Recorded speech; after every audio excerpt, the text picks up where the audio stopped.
बिस्मिल्लाहिर्रहमानिर्रहीम। अस्सलाम वालेकुम। आज हम लास्ट सेशन स्टार्ट करने लगे हैं, बल्कि लास्ट पार्ट है हमारा ये, और इस पे एक और भी सेशन होगा क्योंकि ये इम्पॉर्टेंट पार्ट भी था और थोड़ा सा कंसेप्चुअल भी था और लेंथी भी था, तो इसलिए मैंने इसको दो हिस्सों में तकसीम किया है। बहुत इम्पॉर्टेंट है, जितनी हमने अब तक चीज़ें पढ़ी हैं उनको हमने समराइज़ करना है कि अल्टीमेटली जब ऑडिटर अपना पूरा काम एक ऑडिटी डिपार्टमेंट में कर लेता है तो फर्दर उसने अपनी ओपिनियन देने के लिए, अपनी रिपोर्ट पेश करने के लिए जो उसने काम किया होता है उसको समराइज़ करना होता है। तो समराइज़ कैसे किया जाता है, इस पे ही स्टेप्स जो हैं हम ऑडिट इवैल्यूएशन, ये दो फेज़ हैं, audit evaluation and reporting phase. Evaluation का क्राइटेरिया ये है कि जितनी चीज़ें आपने ऑब्ज़र्व की हैं, जितनी चीज़ें आपने वर्किंग करने के बाद अपने वर्किंग पेपर, आपने नोट्स वगैरह जो तैयार कर लिए, उनको आपने इवैल्यूएट करना है। इवैल्यूएट का मतलब ये है कि अब इनकी क्या अथेंटिकेशन है, इनकी क्या वेटेज है, ये जो आपने वर्किंग की ये क्या कह रहे हैं आपसे उस एंटिटी के बारे में। आया कि ये उसकी ये गवाही दे रहे हैं कि इस डिपार्टमेंट में सब कुछ ठीक चल रहा है या कुछ माल फंक्शनिंग हो रही है। तो ये इवैल्यूएशन होगी और उसी इवैल्यूएशन को ही ऑडिटर जब रिपोर्ट करेगा तो उसी को ही ऑडिटर की ओपिनियन कहते हैं। जो ऑडिट होता है उसका मकसद ही यही होता है कि ऑडिटर अपनी ओपिनियन पेश करे। Introduction, there are two audit phases covered in this section, namely evaluation of audit findings, results and reporting of audit conclusions। कि एक तो फाइंडिंग्स जो उसकी होंगी, जो अब तक उसने वर्किंग की होगी, उसको इवैल्यूएट करेगा, और सेकंड नंबर पे उसको रिपोर्ट करेगा as a conclusion. Evaluation of audit findings results में क्या कुछ करेगा, by the end of the field work stage the auditors will have completed their audit programs and documented the results of their work. Part of this work would have involved the identification of monetary errors, उसमें monetary errors हो सकती हैं। compliance with authority, ये भी देखता है कि compliance कितना हुआ authority के जो rules and regulation है। इसके अलावा violations कितनी हुई और internal control deviation कितनी हुई। These errors and deviations need to be dealt with during the evaluation phase. जितनी अब इसने फाइंडिंग्स की, वायलेशन, डेविएशंस जितनी भी हुई हैं, उनको अब ऑडिटर इवैल्यूएट करेगा। Error evaluation is done in stages. First the auditor reach a conclusion on the results of each test, यानी कि जितने भी उसने टेस्ट लगाए हैं, लेट्स सपोज वो एसेट्स की जितनी वर्थ शो हो रही थी बैलेंस शीट में, उसको देखना चाहता है। अब एसेट कब परचेज हुए, ये एक अलग इवेंट है, ठीक है, ये एक अलग टेस्ट है। ये उस पे डेप्रिसिएशन कितनी लगाई गई, ये अलग टेस्ट है। उसकी रिपेयर और मेंटेनेंस पे कितने खर्चे हुए, ये अलग टेस्ट है। और इसकी इंस्टॉलेशन के खर्चे कितने हुए, इसकी जितनी भी रनिंग वगैरह है या उसकी एफिशिएंसी चेक करना, ये हर एक अलग से टेस्ट होगा। हर एक को अलग से टेस्ट का वो रिज़ल्ट देखेगा, फिर क्या करेगा, next the auditor reach a conclusion on each component. अब एसेट की अगर बात की जाए तो एसेट में जितनी भी उसकी परचेज से लेके उसकी बैलेंस शीट तक शो करने में जितने भी साल गुजरे या जितना भी पीरियड गुजरा, उन सब पे जितने भी वो टेस्ट लगाएगा और अल्टीमेटली वो एसेट की जो वैल्यू बैलेंस शीट में शो हो रही है उसको कंफर्म करेगा कि सारा काम, सारी ट्रांजैक्शन चेक कर लेने के बाद आया कि ये बैलेंस शीट में जो एसेट के अमाउंट शो हो रही है ये ठीक है या नहीं ठीक। Finally the auditor reach a conclusion on the finding statement as a whole. फिर उसने जो फाइनेंशियल स्टेटमेंट है उसकी एज अ होल, यानी कि उसमें जितनी भी एलिमेंट्स हैं, एसेट्स हैं, लाइबिलिटीज़ हैं, इक्विटी है, डेट है, जितने भी हैं, उन सब को एक एक करके वेरीफाई कर लेने के बाद वो फाइनेंशियल स्टेटमेंट के एज अ होल अपनी एक कंक्लूजन देगा या कंक्लूड करेगा कि जो फाइनेंशियल स्टेटमेंट है ये ठीक तैयार की गई है या नहीं। इसके बाद the optimum mix of tests of internal control, यानी कि ये एक मिक्स टाइप होता है जिसमें इंटरनल कंट्रोल्स होते हैं। फिर इसके अलावा एनालिटिकल प्रोसीजर भी उसने अप्लाई किए होते हैं। इसके अलावा उसने सब्सटेंटिव टेस्ट भी लगाए होते हैं ऑडिटर ने, of details for one specific financial audit. अच्छा, और compliance with authority objective for one component में be totally different from another objective of the component. अब ये है कि अगर वो फर्क की अथॉरिटी ऑडिट या कंप्लायंट ऑडिट कर रहा है तो उसकी ऑब्जेक्टिव अलग होगी, अगर सर्टिफिकेशन ऑडिट कर रहा है तो उसका ऑब्जेक्टिव मकसद अलग होगा, या अगर वो कोई स्पेशल ऑडिट कोई डेजिग्नेट किया जाता है तो वो उसका मकसद अलग होगा। तो हर एक का मकसद अलग होता है और हर एक की अप्रोच भी उस हिसाब से ही डील की जाती है जो ऑडिट का ऑब्जेक्टिव है, जो ऑडिटर कंडक्ट कर रहा है। आगे बताता है कि appendix D of fam provides a non technical discussion on the theory behind the overall error evaluation process. मतलब फैम में भी एरर एवेल्यूशन के प्रोसेस को मेथड डिज़ाइन किया गया है, बताया गया है, गाइडलाइन दी गई हैं। How the auditor can combine different sources of assurance to reach an overall conclusion on the financial statement. उसमें ये सारी गाइडलाइन दी गई है कि ऑडिटर जब अपनी फाइंडिंग्स हासिल कर लेता है, एवेल्यूशन कर लेता है, तो उसके बाद फिनेंशियल स्टेटमेंट पे वो अपना ओपिनियन कैसे देगा, कंक्लूड उसको कैसे करेगा। उसके बाद है reporting of audit conclusion.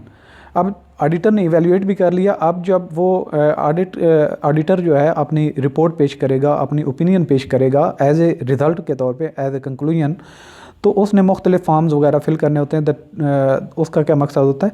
The auditor normally issues a formal opinion और a disclaimer on financial statements. मतलब वो अपनी एक राय देता है, जो उस एंटिटी ने ऑर्गेनाइजेशन ने अपनी फिनेंशियल स्टेटमेंट बनाई थी उसमें अपनी राय देता है, और ये भी डिस्क्लेम करता है कि ये जो उसने राय दी है ये हतमी नहीं है, ये बिल्कुल फाइनल नहीं है। उसने अपनी जो टेस्ट वगैरह लगाए थे, जो सैंपल लिए थे, उसकी बेस पे अपनी ओपिनियन दे रहा है, सर्टिफाई नहीं कर रहा। ये बात याद रख लें कि ऑडिटर कभी भी किसी के काम को सर्टिफाई नहीं करता कि ये काम 100% ठीक है। वो अपनी ओपिनियन देता है। किस पे ओपिनियन देता है? जितना उसने काम किया होता है उनकी बेस पे, मतलब जो उसने टेस्ट वगैरह लगाए होते हैं उसकी बेस पे वो अपनी ओपिनियन देता है कि मेरी ये राय है। वो ये नहीं कहता कि मैं ये सर्टिफाई करता हूँ कि ये फिनेंशियल स्टेटमेंट का each and every element is correct, ये नहीं कहेगा, बल्कि अपनी ओपिनियन देगा। ये कंफर्म आपने माइंड में बिठा लेना एज ए ऑडिटर। उसके बाद सेकंड है long form reports containing auditors observation resulting from compliance with authority audit and performance audit.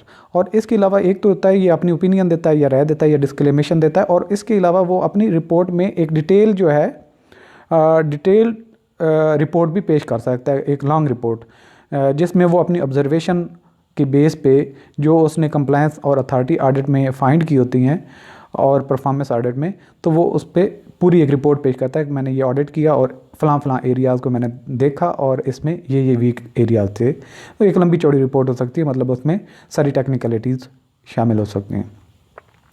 इसके बाद आता है the audit report is issued by the external auditor as a result of an external audit। जो external auditor होता है as a external audit evaluation performed on legal entity और sub division thereof। तो मतलब जिस डिपार्टमेंट की वो audit करता है उसकी वो अपनी एक रिपोर्ट पेश करता है और एक्सटर्नल ऑडिटर पेश करता है। The report is subsequently provided to the auditee organization. ये जिस डिपार्टमेंट का ऑडिट किया जाता है उसको भी प्रोवाइड की जाती है in order to enable the users to make decisions based on the result of the audit, ताकि वो अपने जो स्टेक होल्डर्स हैं, वो इंटरनल हैं, एक्सटर्नल हैं, या गवर्नमेंट एंटिटी है, कोई भी है, सप्लायर हैं, क्रेडिटर्स हैं, उनके लिए भी ये इशू की जाती है, ताकि उस ऑडिटी डिपार्टमेंट वो पेश कर सके। अगर उसने बैंक से लोन लेना है तो भी उसको पेश करना पड़ेगी, और इसी ऑडिट रिपोर्ट पे ही फर्दर जो उसके इन्वेस्टर्स होते हैं वो डिसाइड करते हैं कि जब ऑडिटर ने ऑडिट किया तो ये इसके ओपिनियन थी, आया कि ये बिज़नेस फ्यूचर में प्रॉस्पर करेगी या ये रिस्क पे। अगर रिस्क पे है तो जो रिस्की इन्वेस्टर होंगे वो इन्वेस्ट करेंगे, अदरवाइज दूसरे विदड्रॉ कर लेंगे।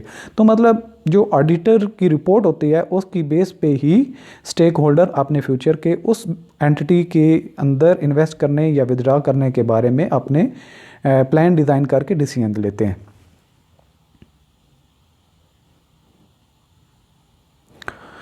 What ever the audit type the same consideration apply. जो भी मकसद हो, चीज़ें उसी तरीके से गौर किया जाता है कि किस हिसाब से ऑर्गेनाइजेशन ऑपरेट कर रही है। इसके अलावा audit reports should be easily for entity management to read. अब ये क्वालिटीज़ होनी चाहिए ऑडिट ओपिनियन, जो ऑडिटर की रिपोर्ट है कि वो इस तरह की लिखी हो कि जो उस ऑर्गेनाइजेशन की मैनेजमेंट है वो उसको ईजिली अंडरस्टैंड कर सके। नेक्स्ट पॉइंट है the audit reports will be read by parliamentarians, the media and the public, and should be written with minimal technical terminology and not assuming a prior understanding of the detailed business of the entity। अब ये जो आप auditor की report होती है ये ultimately PAC में जाती है और पार्लियामेंटेरियंस भी पढ़ते हैं, और आपको पता है कि पार्लियामेंटेरियंस हमारे कितने ज़्यादा पढ़े लिखे होते हैं, और ये इतने सादा लिखे होने चाहिए कि उनकी समझ में भी कुछ आ सके। और इसके अलावा मीडिया के लोग भी उसको कवरेज दे रहे होते हैं जब पीएससी की मीटिंग हो रही होती है कि कहीं एम्बिग्विटी तो नहीं हुई, कहीं कोई फ्रॉड वगैरह तो नहीं हो, उसको कवरेज मिल रही होती है, तो मीडिया के लोग भी उसको समझ सकें और उसमें टेक्निकल टर्मिनोलॉजी कम से कम आप इस्तेमाल करें। उसके अलावा नेक्स्ट पॉइंट आता है the contents of the audit report should focus only on material and significant matters. तो मेन जो एरियाज़ हैं उन पे कंसंट्रेट करना चाहिए, छोटी छोटी चीज़ों टेक्निकलिटीज़ या छोटे छोटे प्रॉब्लम की तरफ वो कंसंट्रेट ना करे, बल्कि एज अ होल समराइज़ करके अपनी रिपोर्ट पेश करे। नेक्स्ट पॉइंट है any conclusion and recommendation should be useful. अगर कोई ऑडिटर रिकमेंडेशन देता है तो वो भी यूज़फुल होनी चाहिए। All audit observations should be fully supported by the reliable and sufficient evidence. अब ये नहीं कि ऑडिटर सिर्फ अपनी राय दे दे कि मेरी राय में ये चीज़ ऐसे है, ये चीज़ ऐसे है, अगर गलत रिमार्क्स दे रहा है तो उसके सपोर्ट में कुछ ना कुछ उसके पास मटेरियल होना चाहिए। देखें कि ये फ़लाँ जगह पे फ्रॉड हुआ, एम्बिजलमेंट हुई, वायलेशन हुई, तो मैंने ये बात लिखी है, ये मैंने बात की है। अगर वो कहता है ये ऑर्गेनाइजेशन या इसकी जो रिपोर्ट है बड़ी एक्यूरेट है और ये बड़े एफिशिएंट ऑपरेट कर रही है, तो आपके पास उसकी एविडेंस भी होनी चाहिए कि उसने किस बेस पे आप उसको एफिशिएंट कर रहे हैं। तो जो ऑडिटर की ऑब्जर्वेशन होती है वो फुल अपने उसकी एविडेंस साथ लगी होनी चाहिए ताकि वो लॉजिकली उसको सपोर्ट कर सके। इसके बाद है द ऑडिट टीम्स रिस्पॉन्सिबिलिटी। जो ऑडिट टीम है उसकी जिम्मेदारियां क्या हैं? It is the duty of auditor to complete audit in the light of audit objectives and arrive at a reliable conclusion for purpose of audit. ये auditor की जिम्मेदारी है, जिस मकसद के लिए वो ऑडिट कर रहा है वो उसको पूरा करे और उसी की बेस पे कंक्लूजन दे। In addition the auditor needs to identify any weakness. अगर कोई उसमें बिजनेस के या उस एंटिटी के इंटरनल कंट्रोल में या कहीं पे वीकनेस है तो उसको भी आइडेंटिफाई करे। एनी एरर्स एंड और इरेगुलरिटीज़, अगर कोई गलतियां हैं या इरेगुलरिटीज़ हैं, एंड पोटेंशियल रिस्क और एक्सपोजर्स ऑफ द ऑर्गेनाइजेशन, अगर कोई रिस्क है, पोटेंशियल रिस्क है जिसमें आने वाले वक्त में ज़्यादा नुकसान हो सकता है, एंड इशू रिकमेंडेशन अकॉर्डिंगली। और ये जो उसकी फाइंडिंग्स होगी उस पे वो अपनी रिकमेंडेशन देगा कि अगर इनको ये करेक्टिव एक्शन कर लिए जाएं तो पोटेंशियल रिस्क को एलिमिनेट या रिड्यूस किया जा सकता है। इसके बाद है it is critical that the audit team works diligently. Due diligent का मतलब है बड़े इनहमाक के साथ, बड़े गौर फिक्र के साथ, बड़े ध्यान के साथ। तो ये ऑडिटर के टीम की जिम्मेदारी है कि वो अपना काम बड़े ध्यान से करे थ्रू फॉर्म्स एंड स्केड्यूल्स। जो फॉर्म्स फैम में दिए गए हैं और जो स्केड्यूल्स में तरतीब दी गई है या जो प्रोसीजर अडॉप्ट करने के लिए गाइडलाइन दी गई उनको फॉलो करे। In the evaluation and reporting section, जब इवैल्यूएट कर रहा है और रिपोर्ट कर रहा है of the audit working papers kit, since it provides the documentation that supports the auditor general's opinion on the entity's financial statements and compliance with the government rules and regulation। चूँकि ये जो report आप बना रहे होते हैं ये auditor general ने साइन करना होती है और उसकी ये एक किस्म की ओपिनियन हो जाती है कि इस एंटिटी को चेक किया गया, इसको देखा गया और इसमें कोई माल प्रैक्टिसेस नहीं हो रही, तो ये ठीक है। तो इस हिसाब से अगर ऑडिटर जनरल की राय होगी तो इसका मतलब है कि ऑडिट वर्किंग पेपर में कंप्लीट सपोर्ट भी होनी चाहिए विद एविडेंस। सपोर्टिंग कंप्लीट होनी चाहिए ताकि उसकी जो ओपिनियन है उसको अथेंटिकेशन मिल सके और सपोर्ट मिल सके। नेक्स्ट है the audit team leader will ensure that each form is signed of. जो भी फॉर्म यूज़ हुए हैं, जो भी उसका टीम का मेंबर है या जो ऑडिटर है वो साइन करे। Reviewed and approved by an appropriate official before it is considered complete. तो कंप्लीट कंसिडर करने से पहले उसकी जितनी फॉर्मेलिटीज़ हैं, जो ऑडिट टीम का लीडर है, सुपरवाइज़र है और जो ऑडिट के वर्कर्स हैं, जो जिस एरिया में काम कर रहा है करेगा, उसके एरिया में जो फार्म या जो गाइडलाइंस आती हैं और अगर कोई शेड्यूल यूज़ किया जा रहा है या फार्म यूज़ किया जा रहा है तो उसको कंप्लीट करके साइन करके साथ अटैच किया जाए, यानी कि वो कंप्लीट इन ऑल रिस्पेक्ट होना चाहिए। इसके बाद है it needs to be highlighted that the audit strategy and methodology recommended under FAM provide for continued quality assurance through all the phases of audit. ये बात कंफर्म होनी चाहिए कि जो फैम में गाइडलाइंस दी गई हैं ऑडिट जो कर रहे हैं उसकी क्वालिटी इंश्योर होनी चाहिए। While reviewing the reporting phase, जब रिपोर्टिंग फेज़ हो रही होता है और उसको रिव्यू किया जाता है, the functionaries interested with the quality assurance of audit should ensure that the various steps recommended in the guidelines and respective forms given in the audit working paper kit have been followed in all respect। तो जो उसके ज़िम्मेदारान हैं, जो quality assurance को confirm करेंगे, वो ये चीज़ भी देखेंगे कि जो ऑडिट टीम गई थी, ऑडिटर गया था, उसने जितनी भी फैम में जितनी गाइडलाइन दी गई थी वो सारी फॉलो की हैं या नहीं की, और through out all the steps उसने क्वालिटी का ख्याल रखा है या नहीं। The following tools are provided to ensure the quality of the auditor's opinion on the financial statement and their audit report। ठीक है, the following tools are provided to ensure, start से the following tools are provided to ensure the quality of the auditor's opinion। जो auditor opinion दे रहा है उसकी quality confirm करने के लिए जो फॉर्मेलिटीज़ हैं वो पूरी होनी चाहिए। उनमें से कुछ ये नीचे भी दी गई हैं। On the financial statement and their audit report. A में कहता है मैनेजमेंट रिप्रेजेंटेशन लेटर, कि जो मैनेजमेंट को आपने रिप्रेजेंट किया लेटर कि आपने ये फाइंडिंग की हैं, वो भी होना चाहिए। और जो ऑडिट कंप्लीशन चेक लिस्ट के ऑडिट के दौरान जितनी आपने पहली स्टेज में, दूसरी स्टेज में, तीसरी स्टेज में सारे काम करने थे, उसकी एक चेक लिस्ट बनी होगी कि पहली फेज़ में ये काम होने चाहिए। तो उनको आप कंप्लीट देख लेना है कि सारी चीज़ें हो चुकी हैं, एक दफ़ा चेक कर लेना है। उसके बाद थर्ड सी पॉइंट है मेमोरेंडा रिकमेंडिंग सिग्नेचर। इसके अलावा आपने को वो फॉर्म और रिपोर्ट पे मैनेजमेंट के साइन और ऑडिटर ने अपने साइन करने होते हैं। इसके अलावा डी पे है क्वालिटी एश्योरेंस चेक लिस्ट, और क्वालिटी एश्योरेंस की भी चेक लिस्ट, जो क्वालिटी एश्योरेंस जिससे ये बात कंफर्म हो कि परमानेंट फाइल्स भी बनी थी, ऑडिट प्रोग्राम प्लान भी बने थे, एग्जीक्यूट भी हुआ और इसको इवेलुएट भी किया गया और अल्टीमेटली इसकी ओपिनियन या रिपोर्ट पेश की गई है। तो ये जितनी हर एक स्टेज में क्वालिटी के जितने एस्पेक्ट्स होंगे जो ज़रूरी होंगे, उसकी एश्योरेंस की जो एक चेकलिस्ट बनी होगी कि आपने ये स्टेप किया पहले स्टेज में, दूसरी स्टेज में, तीसरी स्टेज में, तो उनको भी चेकलिस्ट को कंफर्म और कंप्लीट करना ज़रूरी होता है ताकि ऑडिटर की ओपिनियन कंफर्म हो और उसमें कोई चीज़ मिसिंग ना रह जाए। These documents and the diligent performance of quality assurance procedure given in Section 15 of FAM help ensure that the Directorate of Auditor General of Pakistan has the audit evidence that it requires, कि उनके पास evidence है, जो fam में guideline भी दी गई हैं कि उनके पास इतनी एविडेंस है कि वो अपनी ओपिनियन दे।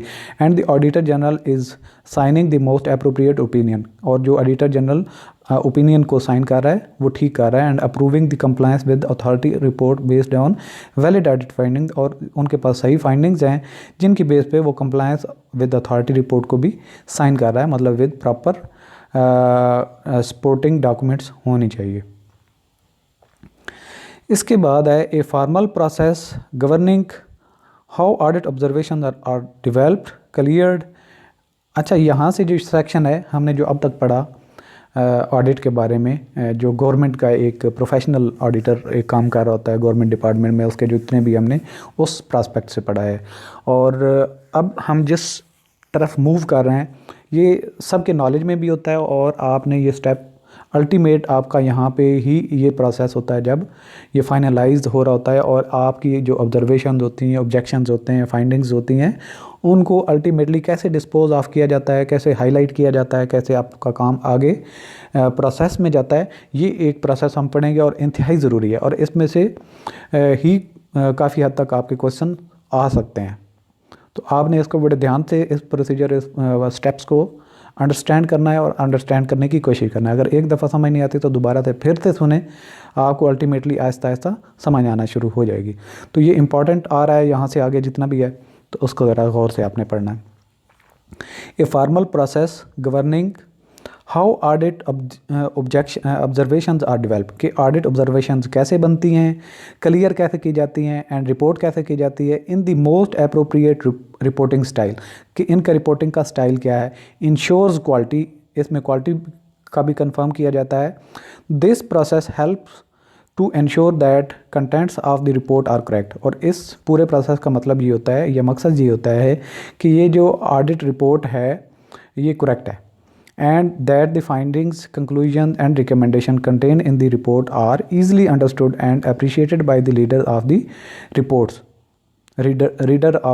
reports, कि जो ये ऑडिटर की ओपिनियन है या उसमें रिकमेंडेशंस हैं वो सारी की सारी समझी भी जा सकें और उनमें उससे कुछ ना कुछ हासिल भी किया जा सके। तो इस तरीके से इस पूरे स्टाइल का और इस पूरे प्रोसेस का मकसद है। To facilitate the auditors understanding of the reporting process, the reporting cycle of DG audit federal government is given below। तो डायरेक्टर जनरल ऑडिट जो फेडरल गवर्नमेंट का है उसमें ऑडिटर के ये जो काम है इसकी प्रोसेसिंग कैसे होती है, ऑडिटर को ये समझना ज़रूरी है। अच्छा, reporting cycle of compliance with authority audit, compliance with authority audit में वो ऑडिट आएगा जिसमें सारी चीज़ें देखी जाती हैं कि जितने रूल्स एंड रेगुलेशन गवर्नमेंट के हैं वो फॉलो किए जा रहे हैं, जो प्रोसीजर करने को कहा गया है रूल्स में वो फॉलो हो रहे हैं या नहीं। तो ये उसका साइकिल होगा। स्टेज नंबर 1 में है development of draft audit report. इसमें क्या चीज़ है, इसकी क्वालिटी वगैरह के क्या स्टेप्स होने चाहिए, कैसे करनी चाहिए, ये भी आगे जाके हम पढ़ेंगे, लेकिन मेन मैं आपको कंसेप्ट देता हूँ यहाँ पे। Development of draft audit report, जो ऑडिटर सारे ऑडिट के स्टेप्स फॉलो कर लेता है, परमानेंट फाइल भी बना लेता है, प्लान भी कर लेता है और उसके बाद एग्जीक्यूट करता है, इवेल्युएट कर लेता है, उसके बाद जो वो अपनी फाइंडिंग्स या ओपिनियन लिखता है उसको ही development of draft audit report, DAR, draft audit report, यानी कि जो ऑडिटर ने रिपोर्ट ड्राफ्ट की है उसको ये लेबल लगाते हैं या नाम देते हैं। सेकंड है departmental accounts committee, DAC meeting, यानी कि जो डिपार्टमेंट है जिसका ऑडिट किया जा रहा है उसका जो हेड है वो प्रिंसिपल अकाउंटिंग ऑफिसर, जिसको सेक्रेटरी कहते हैं, वो हेड करता है। ये एक मीटिंग होती है उन्हीं DAR पे। तीसरे नंबर पे quality assurance review at DAGP, और उसी की दोबारा क्वालिटी होती है, क्वालिटी एश्योर की जाती है कि ये जो रिपोर्ट पेश की गई है ये क्वालिटी वाइज इसकी कंफर्मेशन ओके है, आया कहीं पे कोई गलत चीज़ तो रिपोर्ट नहीं की गई। तो ये DAGP ऑफिस जो है उसमें क्वालिटी एश्योरेंस की जाती है इसकी। चौथे स्टेप में होता है audit report issue to president. Quality assure कर लेने के बाद इस रिपोर्ट की एक कॉपी सदर को भेज दी जाती है, प्रेसिडेंट को भेज दी जाती है और इसी बेस पे वो आगे फर्दर उसकी PAC की तरफ रिकमेंडेशन होती है। स्टेज नंबर 5 में होता है pre PAC meeting with the AGP, यानी कि जब पब्लिक अकाउंट्स कमेटी की मीटिंग से पहले एक प्री PAC मीटिंग होती है जिसमें या तो ऑडिटर जनरल ऑफ पाकिस्तान होता है या फिर additional auditor general of Pakistan होता है। स्टेज नंबर 6 में होता है पब्लिक अकाउंट कमेटी की फिर मीटिंग होती है अल्टीमेटली। तो ये सारे के सारे फेजेस होने के बाद उसके अब आगे पढ़ते हैं ज़रा। The following paragraph explain the various steps of the reporting cycle. Stage 1 कौन सी है, development of draft audit report. जब development of audit draft audit report बना रहे होते हैं, द रिपोर्टिंग साइकिल बिगिनस। तो रिपोर्टिंग का साइकिल जो है यहाँ से शुरू होता है DAR से।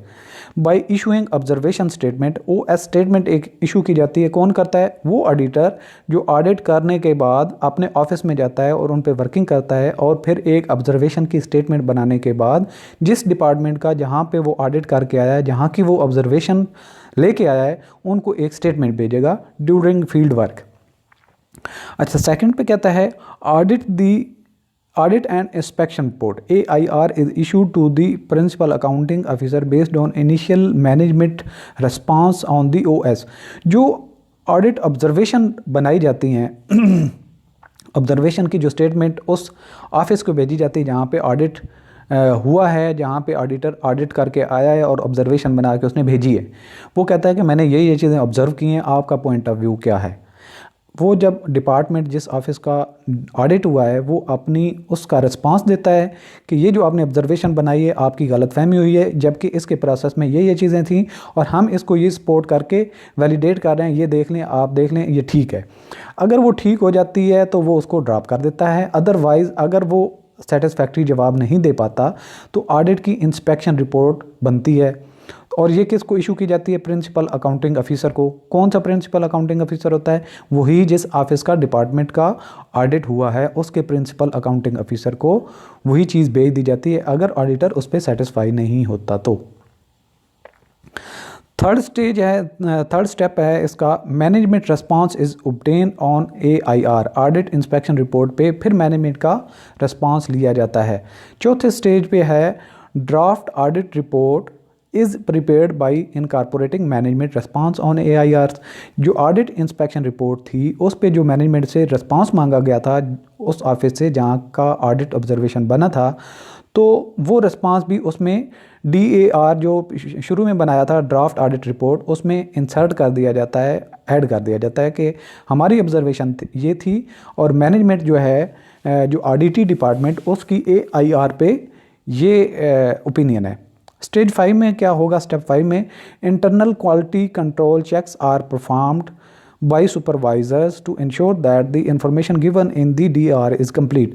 जो ऑडिट डिपार्टमेंट का सुपरवाइज़र है, यानी कि वो ऑडिटर जो DAR बना के गया है, ड्राफ्ट ऑडिट रिपोर्ट बना के गया है, उसका जो सुपरवाइज़र है, उससे इमीडिएट जो सीनियर होगा, वो उसको कंफर्म करेगा जो इसने इन्फॉर्मेशन या DAR में इंफॉर्मेशन दी गई हैं वो कंप्लीट हैं, कोई इसमें एम्बिग्विटी तो नहीं है। उसके बाद relevant and supported with audit evidence, और ये कि जो DAR बनी है उसके साथ एविडेंस भी है, सपोर्ट भी कर रही है, या कि सिर्फ ऑडिटर की ओपिनियन ही है खाली। छठे नंबर पे है the DAR is issue to the principal accounting officer for departmental accounts committee. जब ये सारे प्रोसेस हो जाते हैं, मैनेजमेंट पे रिस्पांस भी ऑडिट ऑब्जर्वेशन स्टेटमेंट पे ले लिया जाता है, फिर AIR बनती है ऑडिट इंस्पेक्शन रिपोर्ट, उस पर भी रिस्पांस ले लिया जाता है, और इस AIR पे जो मैनेजमेंट का रिस्पांस होता है उसको इंसर्ट करके quality internal quality control check किए जाते हैं, जो सुपरवाइज़र ऑडिटर का चेक करता है। उसके बाद अगर फिर ये सारी चीज़ें कंप्लीट होती हैं तो फिर ये जो DAR होती है ड्राफ्ट ऑडिट रिपोर्ट, इसको फिनिशिंग करने के बाद ये भेज दी जाती है उसी डिपार्टमेंटल जो PAO होता है प्रिंसिपल अकाउंटिंग ऑफिसर, उसको भेज दी जाती है DAC मीटिंग के लिए। उसके बाद 7वां स्टेप है the paras finalized for audit report are retained in the AR section. ये जो आपकी होती हैं ऑडिट रिपोर्ट जो फाइनल हो जाती हैं, इनको ऑडिट रिपोर्ट सेक्शन में रिटेन किया जाता है, while those which can not find a place in audit report are sent back to the concerned IR। Inspection report वाले सेक्शन को वापस भेज दिया जाता है जो क्वालिफाई नहीं करती। These paras are compiled and issued as MFDAC। ये मीटिंग फॉर DAC जो होता है इसके लिए मेरे ख्याल में ये कॉल सबमिट करवा देते हैं, जो जिनकी क्वालिटी अप्रूव हो जाती है कि ये बनते हैं, ऑडिट बनता है, ये ऑब्जर्वेशन या ऑब्जेक्शन बनता है, इसको DAC में पेश किया जाना चाहिए by the IR section for further pursuance. तो IR सेक्शन ही DAC में भेजता है और इसको फर्दर परसू करता है। The MFDAC is compiled and issued on a yearly basis to respective POs.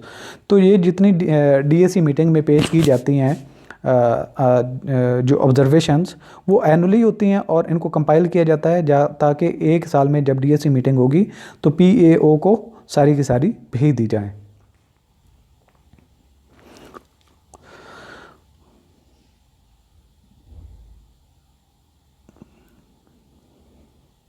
आगे आता है जी paras and their replies are discussed with the respective PAO.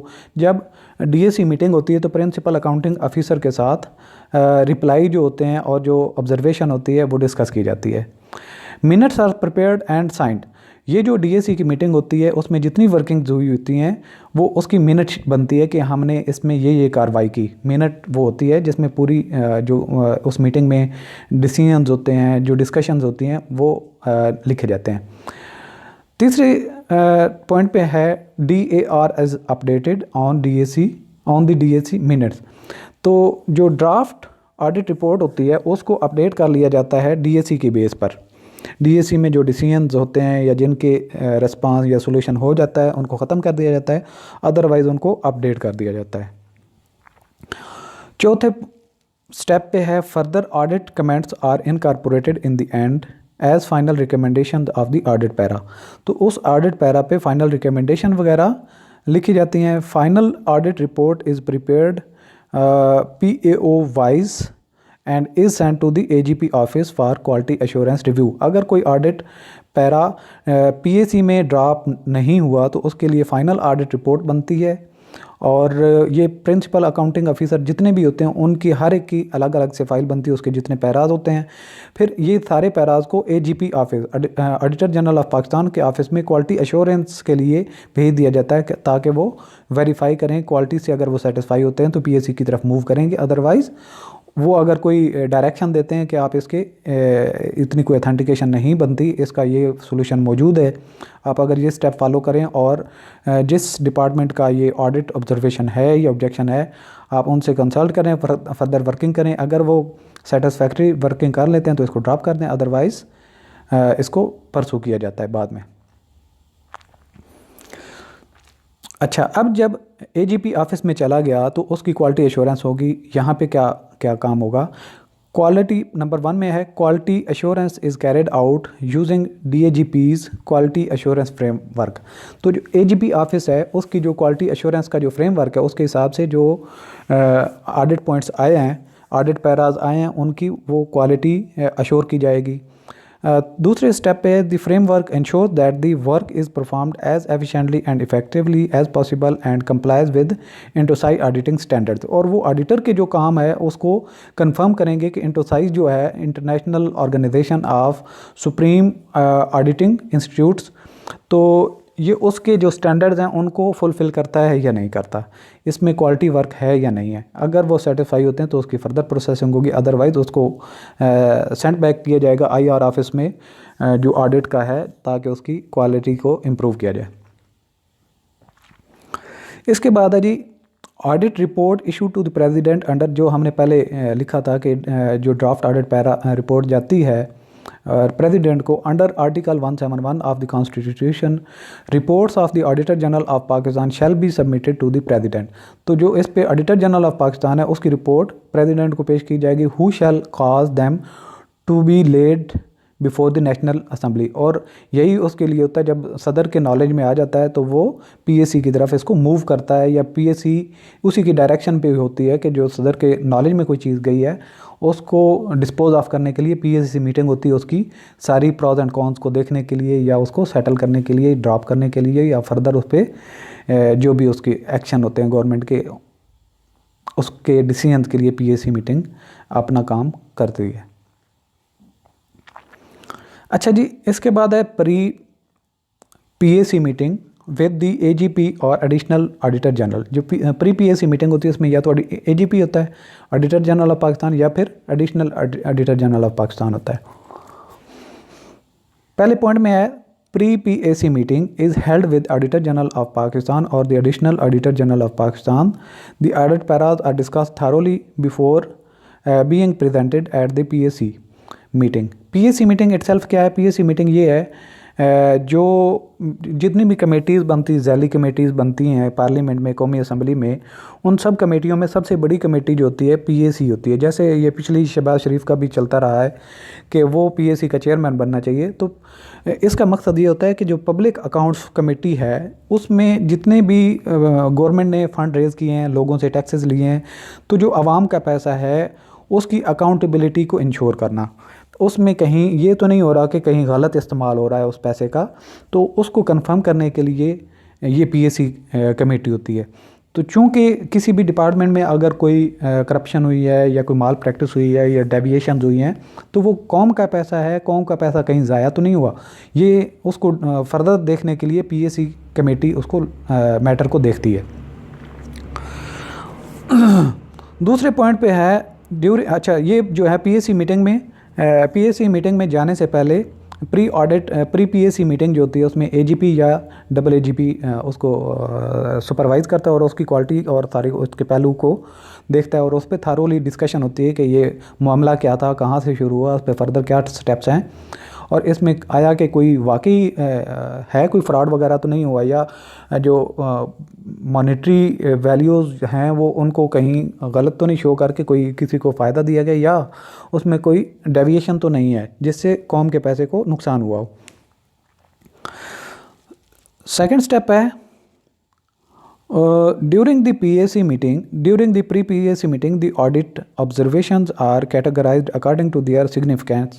तो जो उनकी significance होती है, मतलब monetary limits के हिसाब से, cases where remedial measures have been taken by the audited department, अगर remedial action उस पर audited department में लिए जा चुके हैं, are also marked for the consideration of PAC, उनको PAC के लिए मार्क कर दिया जाता है। अच्छा, अब आ जाती है public accounts committee. The director general audit federal government on behalf of the AGP sports the PAC for appropriate action against the paras including in the audit report. तो जो ऑडिट रिपोर्ट होती है उस जो एजीपी के behalf पे जो होता है director general audit federal government का, वो रिप्रेजेंट करता है और सपोर्ट करता है कि हमारा पॉइंट ऑफ व्यू ये है। सेकंड स्टेप में है the PAC accordingly disposes of the audit paras by giving necessary directive to the executive principal accounting officer।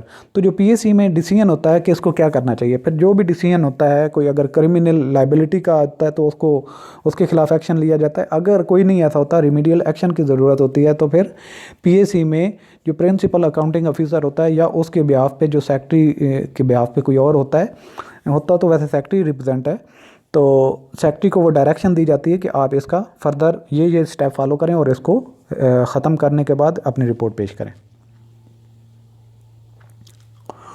Next आता है the documentation in evaluation and reporting phase. जब आप evaluation and reporting कर रहे होते हैं उस फेज़ में कुछ डॉक्यूमेंटेशन की ज़रूरत होती है। जो आपने जैसे पहले फेजेज़ में आप डॉक्यूमेंट्स इस्तेमाल करते हैं, तैयार करते हैं, फॉर्म्स वगैरह यूज़ करते हैं, तो इस प्रोसेस में इवैल्यूएशन एंड रिपोर्टिंग के फेज़ में भी आपको कुछ डॉक्यूमेंट्स पे काम करना पड़ता है ऑडिटर को। Titles of various forms specified in audit working papers kit are listed below. कौन कौन से फॉर्म यूज़ होंगे, उनका क्या मकसद होगा, ये नीचे दिए गए हैं।